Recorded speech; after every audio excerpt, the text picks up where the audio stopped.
Siamese capsule. I asked for Solo.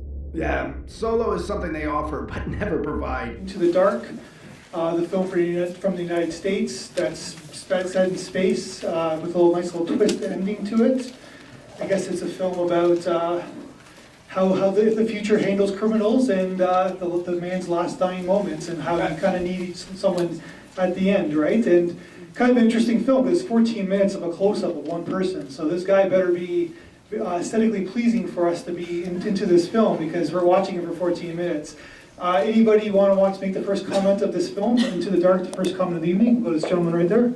Well, it reminded me of the Saw, because by the way, they made a short film too. They just made this little idea of killing people, and at the end, they made a huge franchise out of it, right? So here it's the same thing. It's just one little idea, and at the end, you see the twist. They show that it's a way to execute people. So I think it could become a real huge franchise if you just make it properly.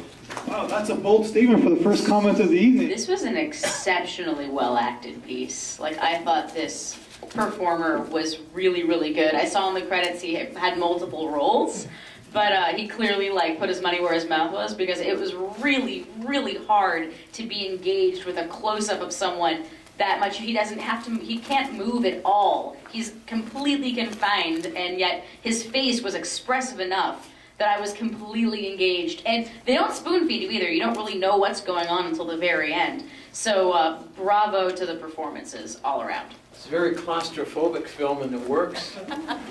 The only thing I didn't like was a couple of places where they cut away to a reddish screen and he's still.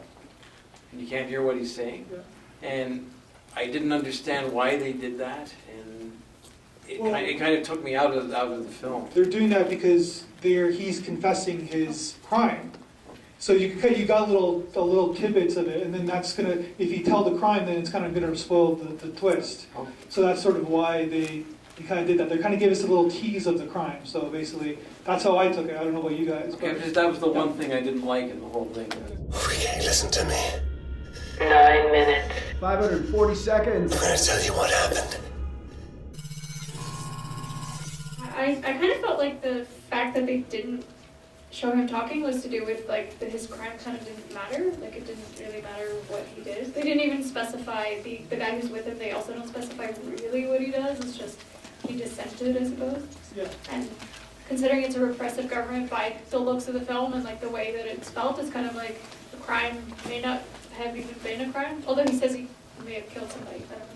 I don't know. That is suggested, but I feel like the crime doesn't matter. It's still a negative connotation to everything that's happening. I just want to say two things.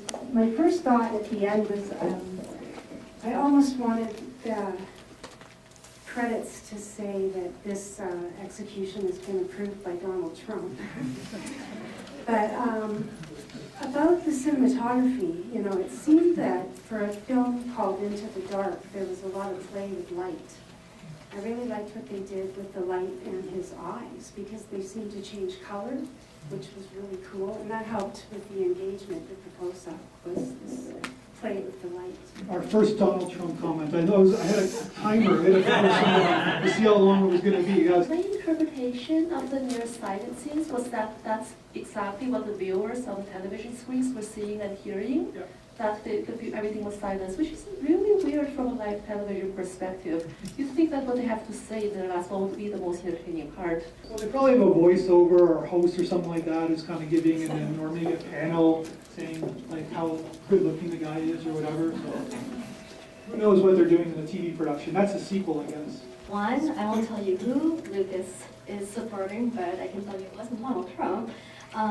Second, yeah, I guess the one thing is it's meant because people are watching him, and therefore the audience that are watching, the line that the character that he is caged with says, they can't hear you, they're not meant to hear you. So what you're seeing is what everybody else would see. When it goes in the back and says, oh, this is normal or this is not normal. Yeah. If you want to do this, take the wire out. But it was as if he's been there before. Yeah. So do they on Moon get to see other people die the same way?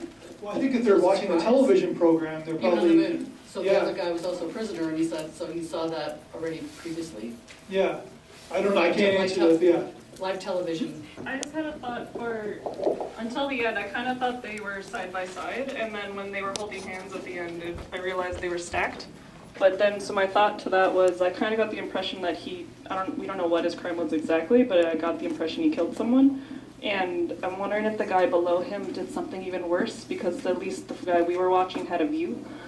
So I wondered if he had the upgraded seat or something like that, but. That's good, I like that. If you look at the credits, they shot most of this in the gentleman's apartment. So it tells you what you can do with nice cinematography and nice performance, like we've heard. Basically, this guy's just standing there like this, and there's just nice little cinematography. Of course, some jump shots to the established location. It just shows you what you can do, making a short film to establish reality.